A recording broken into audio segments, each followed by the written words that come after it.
तो episode number 6 the pyramid की कहानी की शुरुआत टोबी के सपने से या उसकी बैक स्टोरी से शुरू होती है और वो अपने सपने में देखती है कि वो अपनी बहन को ढूंढने के लिए उसका नाम पुकारते हुए जंगल में भाग रही होती है। और जब कुछ दूर जाने के बाद उसकी बहन उसे दिखाई देती है तो एडा उसे रिक्वेस्ट करती है या उसके साथ खेलने को कहकर एक पेड़ के पीछे छुप जाती है। और जब टोबी उसे ढूंढने के लिए वहां पे जाती है तो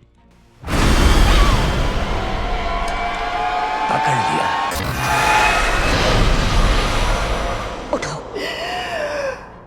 और जब उसकी आँख खुलती है तो वो सिप पे पड़ी होती है और बाकी लोग डरे सहमे हुए उसके साथ उसी हॉल में बैठे होते हैं। और इधर जब सेबेस्टियन कंपनी को मैसेज भेजने की कोशिश करता है तो उसका वहाँ से कोई जवाब नहीं आता है। और तभी टोबी एलियट के बारे में जानने के लिए मोरा के ऊपर बंदूक तान देती है तो डेनियल उनके बीच में आते हुए उन्हें समझाता है कि इंजन बंद हो जाने की वजह से वो लोग बीच समुद्र में फंस चुके हैं और अगर उन्होंने इंजन को स्टार्ट नहीं किया तो वो लोग मारे जाएंगे।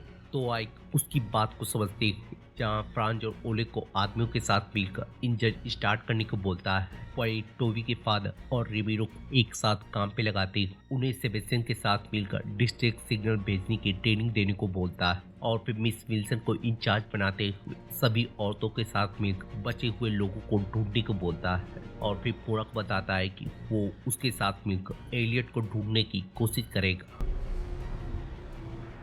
अगर हमें इससे निकलना है तो एक दूसरे पर भरोसा करना होगा।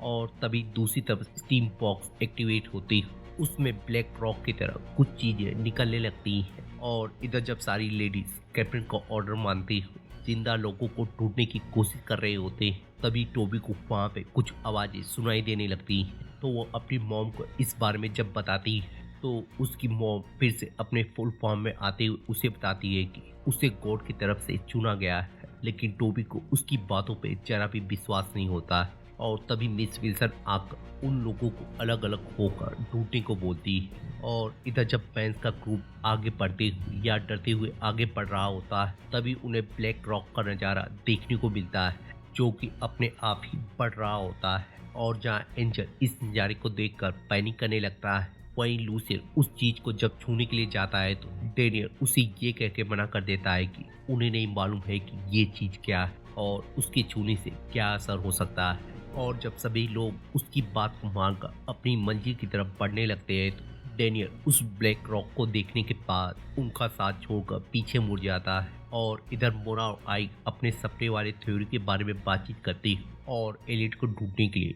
वो लोग उसके रूम के शाफ्ट का यूज करते उससे बाहर निकलकर एसालम के बाहर पहुंच जाते। और जब बाहर के नज़ारे को देखने के बाद आइक उससे जानने की कोशिश करता है कि ये कौन सी जगह है तो मोरा उसे जवाब देती है कि ये जगह बिल्कुल वैसी है जहाँ पर वो बचपन में पली बड़ी थी लेकिन इस जगह पे बहुत सी चीजें बदल चुकी हैं। और फिर दोनों एलियट को ढूंढने के लिए एसालम के ओर जाने लगते हैं। और इधर जब सभी लोग इंजन रूम में या भट्टी में पहुंच जाते हैं तो ओलिक लूसियन और जीरोम को उनका काम समझाने के बाद जब कोयला गिराने वाले हैंडल को चेक करता है तो वो फिर से खराब हो चुका होता है। तो वो लिंगे को इस बारे में बताकर जब ऊपर जाकर ठीक कर रहा होता है तो लिंगई उसका पीछा करते वहां पे पहुंच जाती है। और जब दोनों हैंडल के अटक जाने की वजह से उसे खींचने लगते हैं तो उसके एक बैग वापस आने की वजह से वो दोनों के दोनों गिर जाते हैं। और जब वो दोनों अपने आप को संभाल कर ऊपर उठते हैं तो लिंगई को उसका एफिल टावर का पिक्चर मिल जाता है। और जब वो उससे जानने की कोशिश करती है कि क्या इस पिक्चर को किसी लड़की ने दिया है तो ओलिक उसे जवाब देता है कि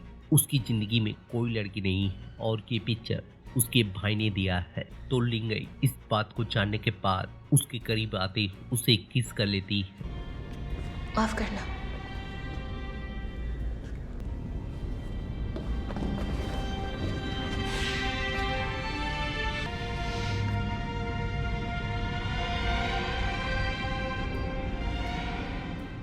और इधर डेनियल फिर से पोरा का पीछा करते हुए एसाइलम के बाहर पहुंच जाता है। और इधर जब पोरा और आइक टॉर्चर चेम्बर में पहुंचकर जब वहां की छानबीन करने लगते हैं तो आइक को पर्दे और खिड़की खोलने के बाद पता चलता है कि यहाँ की सारी चीजें शिप पे बनी हुई है या फिर वो लोग शिप के अंदर ही मौजूद है। और जब पोरा इस बात को जानने के बाद शिप पे लगे हुए लकड़ी को तोड़ती है तो उसे भी आई की तरह ही सेम नज़ारा देखने को मिलता है। और इधर सेबेस्टियन सिग्नल ना भेज पाने की वजह से या उसका बहाना बनाकर उन्हें छोड़कर चला जाता है। और टोबी के फादर रेमिरो से बातचीत करते हुए उसे बताते हैं कि वो पहले पादरी नहीं हुआ करते थे, बल्कि वो एक नॉर्मल इंसान थे, लेकिन उनके साथ कुछ ऐसा हादसा हुआ कि उसकी पत्नी को भगवान की आवाज़ें सुनाई देने लगी और वो लोग उसी के कहने पर अमेरिका जा रहे थे। और इधर जब आईबेन ब्लैक स्पॉट को देखकर एक जगह पे खड़ी हो जाती है तो मिस विल्सन उसके पास आकर और क्रिस्टर के कूद जाने की वजह से उससे हमदर्दी जताने की कोशिश करती है। तो आईबेन उसे ये समझा के चली जाती है कि बिना गॉड की मर्जी के कुछ भी नहीं होता है और उनकी किस्मत पहले ही लिखी जा चुकी है। तो आईबेन के जाने के बाद जैसे ही मिस विल्सन की जड़ उस ब्लैक स्पॉट पे पड़ती है तो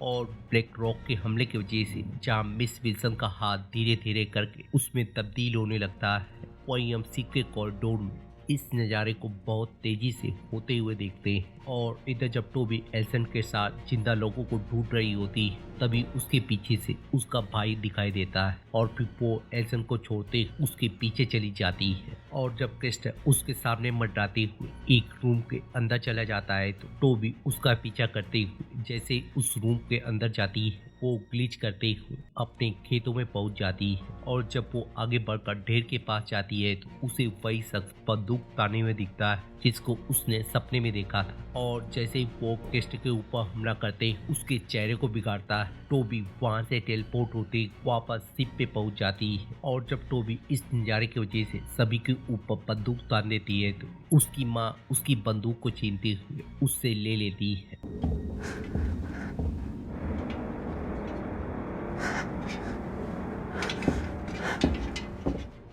और इधर सेबेस्टियन डायरेक्ट रूम में पहुंचकर और उस कैबिनेट के अंदर अपने आप को बंद करके वहां से अपने आप को टेलीपोर्ट कर लेता है। और इधर जब टोबी एल्सन के साथ अपने बर्थ के अंदर जाकर अपनी बहन की डॉल को देखती है तो वो उसे देखकर इमोशनल हो जाती है। तो एल्सन इस बात को जानने के बाद उसे अकेला छोड़ते दूसरी जगहों पर ढूंढने के लिए चली जाती है। तो उसे वहाँ पे कुछ खड़खड़ाने की आवाज़ सुनाई देने लगती है और जब वो उसका पीछा करते हुए आगे बढ़ती है तो उसे उसका भाई क्रिस्टर दिखाई देता है। क्रिस्टर, ये तुम हो? पहचाना मुझे?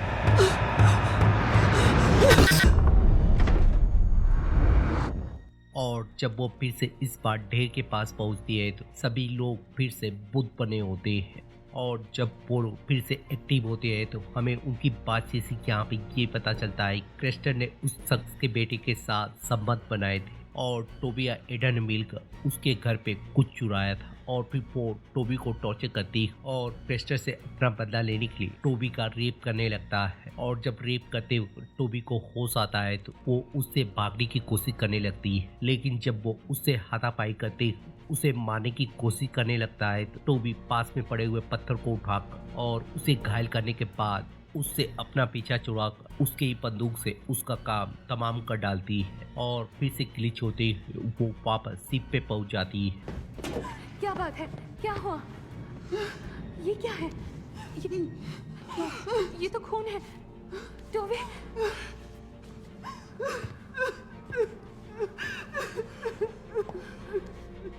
और इधर जब लूसियन जीरोम से माफी मांगने की कोशिश करता है तो जीरोम उसकी बातें सुनकर उसके ऊपर भड़क जाता है। तो लूसियन उसकी बातें सुनने के बाद उसे अपनी बीमारी के बारे में या अपने मरने के बारे में उसे बता देता है। और फिर उनके बात खत्म होने के साथ इंजन फिर से स्टार्ट हो जाता है। और जब जहाज के स्टार्ट होने के बाद और सेबेस्टियन के ना होने की वजह से टोबी के डैड जब बुक को खंगालने लगते हैं तो उन्हें सारी बुक के पन्नों पर एक ही चीज लिखा हुआ मिलता है। शायद सच्चाई सामने आने से पहले काफी असर कर जाएगी। और इधर हैनी पिरामिड के पास पहुंचकर उसी तरह के पत्थर को उठाता है जिस तरह के पत्थर को हम शिप में बनते हुए देख रहे हैं। और तभी सेबेस्टियन हैनी को खोजते हुए वहां पे पहुंच जाता है। और जब हैनी को बातचीत करते हुए ये पता चलता है कि ये लूप 48 घंटे के अंदर ही खत्म हो जाएगा, तो वह एलियट को ढूंढकर उससे पिरामिड लाने को बोलता है और उसे समझाते हुए बताता है कि लोग हकीकत से बिल्कुल अनजान हैं। सिर्फ वो देखते हैं जो देखना चाहते हैं। अपनी दिमाग की सीमाओं में कैद है।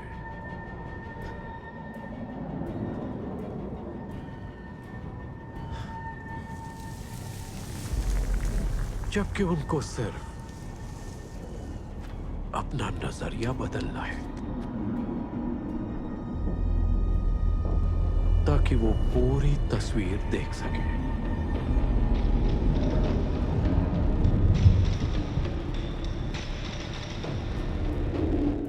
और इधर जब सारी जगह छानने के बाद भी उन्हें एलियट कहीं पे भी नहीं मिलता है, तो वो लोग जैसे ही गैली में जाते हैं उन्हें ब्लैक रॉक का पत्थर निकला हुआ मिलता है। और जैसे ही पोरा उस पत्थर को छूने वाली होती है, डेनियल वहां पे पहुंचकर उसे रोक देता है। और जब पोरा उससे जानने की कोशिश करती है कि क्या वो उसके पापा के लिए काम कर रहा है।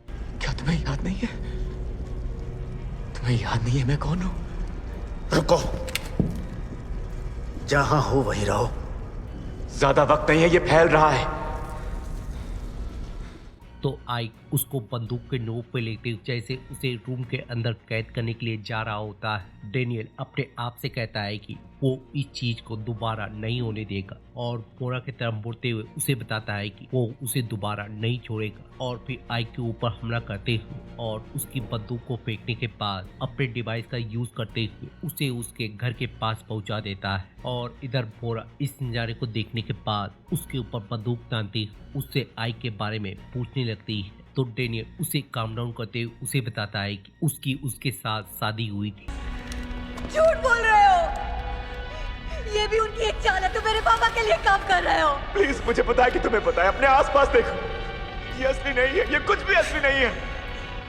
लेकिन पोरा उसकी बातों पे विश्वास ना करते उससे बंदूक की नोक पर उसकी डिवाइस लेकर उसे कमरे के अंदर बंद कर देती है। प्लीज जाग जाओ।